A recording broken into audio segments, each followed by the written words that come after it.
মৰাণ আঞ্চলিক ব্যৱসায়ী সন্থাৰ সভাপতিয়ে মৰাণৰ ব্যৱসায়ীসকলক জনালে আহ্বান।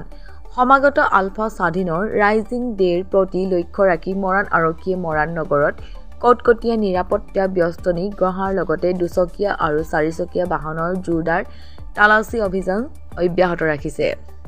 সমান্তৰালকৈ সকলো ব্যৱসায়িক প্ৰতিষ্ঠানত গৈ ব্যৱসায়ীসকলক সজাগ কৰাৰ লগতে ৰাতি কোনো ধৰণৰ সামগ্ৰী বা টোপোলা দোকানৰ আগত নথবলৈ আহ্বান জনাইছে।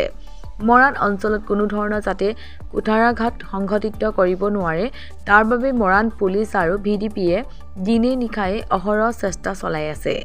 এনে সময়তে মৰাণ আঞ্চলিক ব্যৱসায়ী সন্থাৰ সভাপতিয়ে ময়ূৰ বৰুৱায়ে মৰাণৰ ব্যৱসায়ীসকলক আহ্বান জনায় যাতে সকলোৱে মৰাণ আৰক্ষীৰ পৰামৰ্শ পালন কৰি নিশা দোকানৰ বাহিৰত কোনো সামগ্ৰী নেৰাখে আৰু পৰিত্যক্ত বস্তু দেখিলে যাতে আৰক্ষীক লগে লগে খবৰ দিয়ে।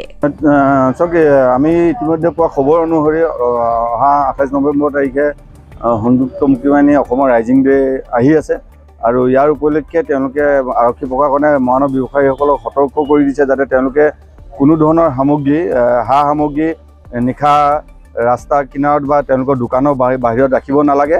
আৰু এই ক্ষেত্ৰত আমি মৰাণৰ ব্যৱসায়ীসকলক আমাৰ ফালৰ পৰা অনুৰোধ জনাওঁ যাতে তেওঁলোকে কোনো ধৰণৰ সা সামগ্ৰী এইকেইদিন 28 তাৰিখলৈকে তেওঁলোকে যাতে বাহিৰত নেৰে, কিয়নো প্ৰশাসনৰ পৰা এইটো আমাৰ প্ৰতিও তেওঁলোকে অনুৰোধ জনাইছে। হয়, নিশ্চয় আগবঢ়াব, কিয় আগ নবঢ়াব। তেওঁলোকে ইতিমধ্যে কৈ গৈছে এজন আৰক্ষী বিষয়াই ব্যৱসায়ীসকলক, আৰু আমিও অনুৰোধ জনাইছোঁ আৰু আমি আশা কৰিছোঁ কাইলৈৰ পৰা তেওঁলোকে এনেকুৱা ধৰণৰ কাম নকৰে। তেওঁলোকে হয়তো বাহিৰত এতিয়াও কিছুমানে নিমখৰ বস্তাকে আৰম্ভ কৰি অন্যান্য কিছুমান সামগ্ৰী ৰাখে।